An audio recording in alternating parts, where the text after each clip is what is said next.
дар қаламрави шаҳру деҳоти Исфара корҳои ободониву созандагӣ вусъати тоза гирифта, садҳо иншооти гуногун мавриди баҳрабардорӣ қарор гирифта, роҳҳо таъмиру мунфарш карда мешаванд. боиси қаноатмандист ки густариши бунёдкориҳо дар деҳот бо иштироки васеи сокинон, саховатмандон, соҳибкорон ба кори хайрхоҳонаю дастҷамъона табдил ёфтааст. дар ин радиф соҳибкорони эҳсонкору мардуми ободгари ҷамоати деҳоти Чоркӯҳ ҷавобан ба ғамхориҳои рӯзафзуни роҳбарияти давлату ҳукумат корҳои созандагию ободониро дар бунёди иншоотҳои иҷтимоӣ ва ҳам таъмиру ободонии роҳу пулҳо аҳлонаю дастҷамъона вусъат мебахшанд ва амалигашти силсилаи иқдомот дар ин самт боиси рӯҳбаландии аҳли деҳа гардидааст. бунёди пули мошингузар дар шоҳроҳи марказӣ ки дар натиҷаи офатҳои табиӣ пурра хароб гардида буд, аз зумраи чунин корҳо ба ҳисоб меравад. хушбахтона бо дастгирии сокинон ва соҳибкорон дар муддати кӯтоҳ сохта шуда,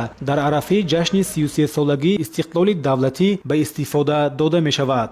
дар давоми як моҳ, яъне 5 июн вақте ки як сели калоне омада буд, ин купурки асосие ки ҷамоати деҳоти Чоркӯҳ бо ҷамоати деҳоти Ворух бепайваст пурро аз кор баромада буд. бинобар ин бо дастгирии мақомоти иҷрои ҳокими даҳатии шаҳри Исфара ҷамоат ва дастгирии соҳибкори маҳаллӣ Маҳмудов Асфиёхӯҷа давоми як моҳ ин купрук пурра сохта шуда ба истифода дода шуд.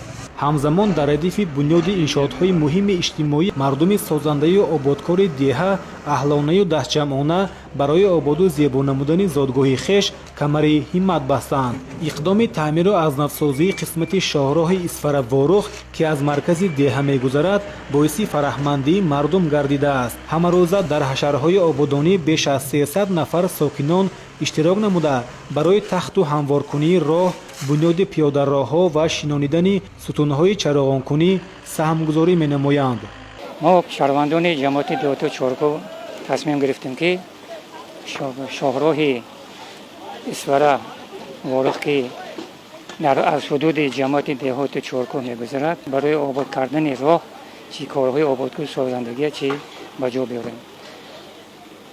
имрӯз мана дида студем ки сокинони ҷамоати деҳоти Чоркӯҳ барои роҳрафт гаштани шаҳрвандон, барои ободкуниву созандагӣ чароғон кардани роҳҳо ва мунфарш кардани роҳҳо ҳиссаи худро гузошта истоданд. дар оянда барои сазовор пешвоз гирифтани 35-солагии истиқлолияти давлатии ҷумҳурии Тоҷикистон мардум аҳлона дастаҷамъона боз ба корҳои ободкориву созандагӣ саҳми худро мегузоранд. ҷоизи зикр аст ки дар раванди амалигашти ин иқдоми нек ва кори хайру муҳим бо саҳми умум қисмати шоҳроҳи Исфара Ворух дар ҳудуди ҷамоати деҳоти Чоркӯҳ бо дарозии 10 километр ва паҳноии 8 метр пурра, мунфарш ва чароғон карда мешавад. дар ҷамоатҳои деҳоти Чоркӯҳ ва Сурх мардум бо ҳашари дастаҷамъона баромаданд барои обод намудани ҷамоати худ, деҳаи худ, роҳи худ.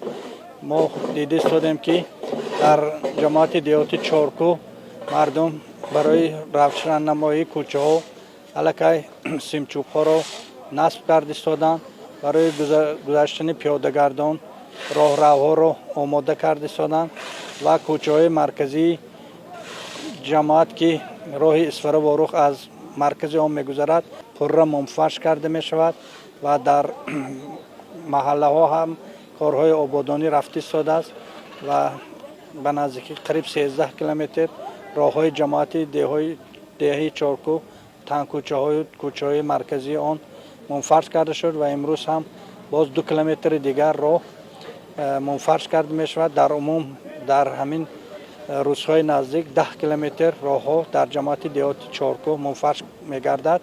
ҳамин зайл бо ташаббусҳои созандаю бунёдкоронии фарзандони асилу соҳибкорони ватандӯсти деҳа кору амалҳои созандаю ободкоронаи дар деҳа рӯи кор омада бо саҳмгузории аҳли ҷомеа Чоркӯҳ симои зебою дилрабое хоҳад гирифт.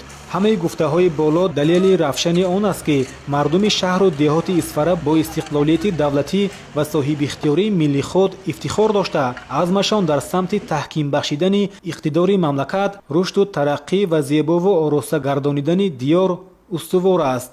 Собир Аюбӣ, шаҳри Исфара, ахбор.